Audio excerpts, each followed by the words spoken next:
Sit, boo-boo, sit. Good dog. Okay, so we've got the dogs in the back. We're about to head up the Kern River Canyon, Highway 178. As we first go in, you'll see some signs that show a death count. Literally, a death count. That's how many people have drowned in the river over the years. It's going to say, stay out, stay alive. I think they should have a sign for how many accidents have happened in this canyon over the years. Very steep cliff on one side, a sheer drop-off down to the river on the other. It's the Kern River Canyon, Highway 178, heading back home. I'll probably time-lapse the rest of this. Hopefully I've positioned the phone correctly so you guys can get a good view. Now we're going to go ahead and mount you now, and if I can figure out my editing, we'll do a time-lapse on this.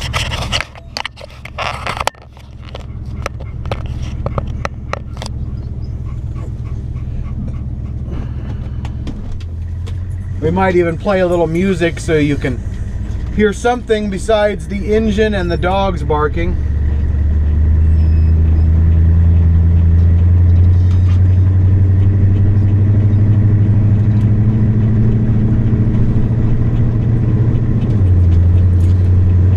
As you see up here's the sign. I don't know if you guys are pointing to it yet, but you should definitely be able to see the sign now. 269 lives lost since 1968.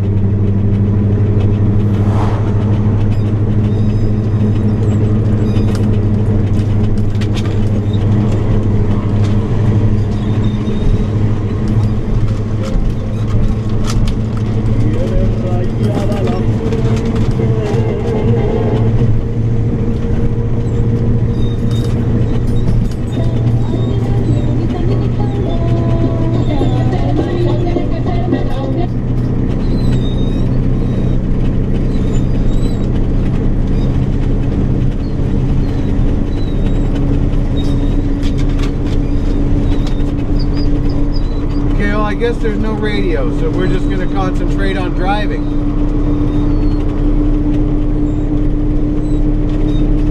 Every other car I've been in picks up signal here. I guess there's something wrong with my antenna.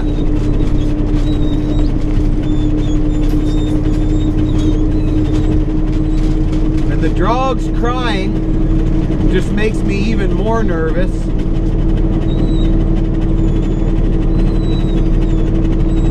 When it really gets hairy, it's when two large vehicles are trying to pass at the same time. If you notice, there are several places where the rocks have been painted with a neon orange color. That's because so many RVs have wiped out on those rocks over the years that some of the locals, Good Samaritans, have come down here and painted those rocks to help RVers and truckers know which ones you want to stay over in the middle when you pass.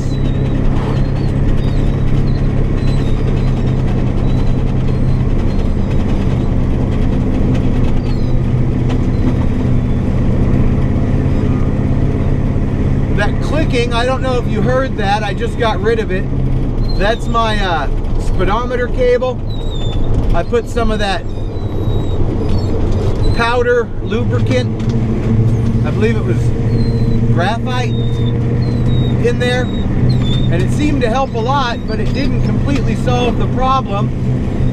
Well, I just learned a little while ago that if I grab the speedometer cable and pull down on it, the sound goes away. So we're going to try to fix that with twist ties after we get home.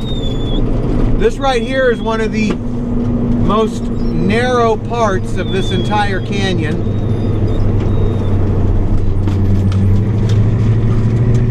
Let's try to get through this little section before somebody else comes through.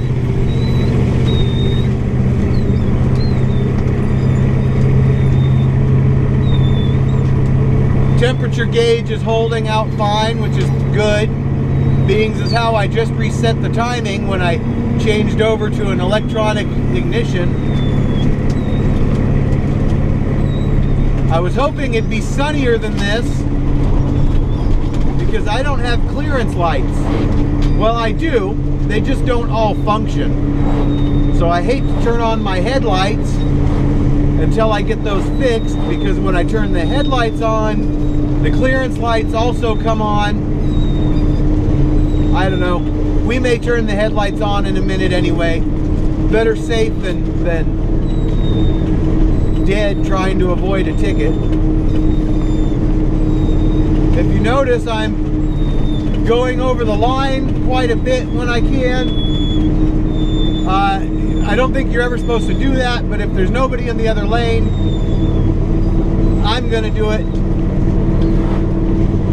because I know how easy it is to wipe out the side of an RV on these rocks. Now I've never done it, especially in my old RV.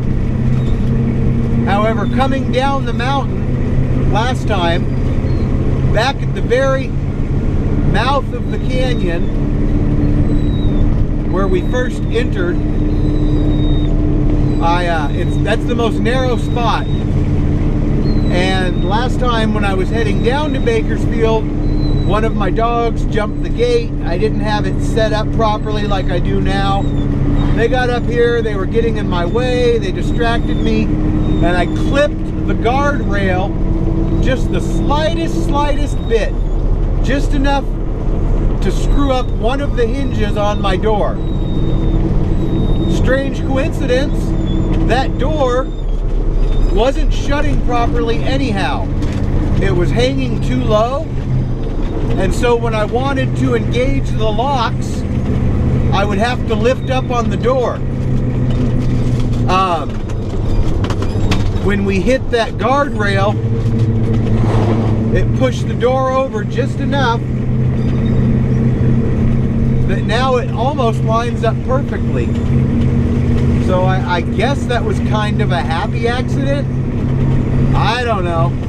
Anytime you hit anything, it's not good. But if you hit something and it makes something better, is it still really an accident? Maybe I can just say, oh no, I purposely hit the rail to straighten my door out. That's what I'll say. I've got to eventually learn a little bit more about video editing. All these other van dwellers and RVers, they've got a separate video filming them talking while they have the video going, showing the road at the same time. Some asshole behind me has decided I'm not going fast enough for him, so we're gonna pull over and let him pass. Technically, you don't have to pass until there are more than... Well, fuck you, you fucking dick. Maybe if you weren't doing 60, you would have fucking seen me.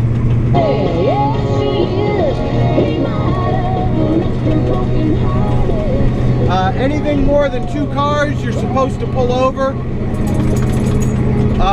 Less than 2 cars, you don't have to pull over, but it's common courtesy.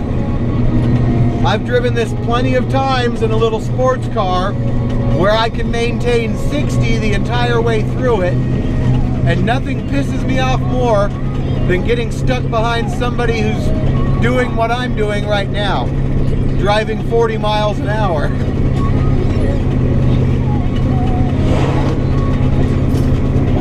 Okay, we've got some radio, so I'm going to shut the fuck up.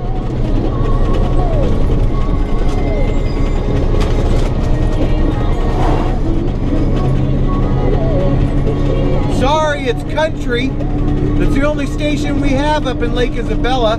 Country or oldies. And the oldies station won't come in until we get closer to town.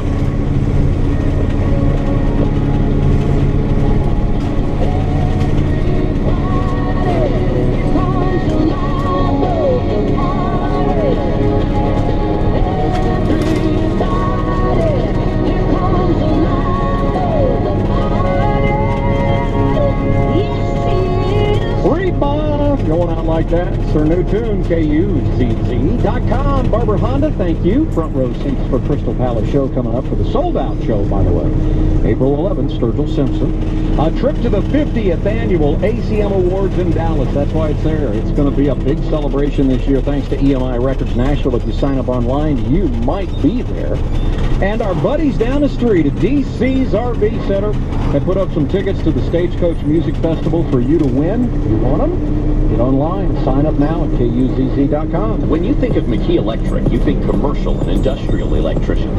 But did you know I don't know if you saw what we just passed. Electricity is a very scary, dangerous thing to work on if you don't know what you're doing. Let me repeat that. You might not have heard it over the stereo. Just a second ago, we passed a rock slide.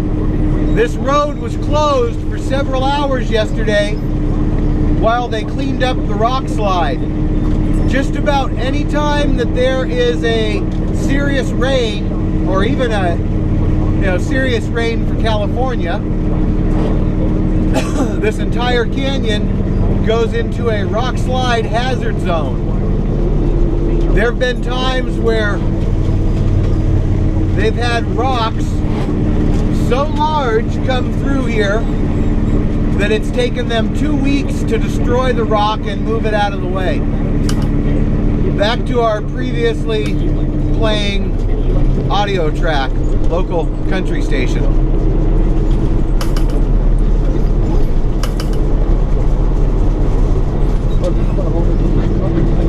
When you're making plans to go out to dinner, know that the Crystal Palace is simply one of the best restaurants in town. Our grilled steaks, slow-cooked baby back ribs, and English chicken fried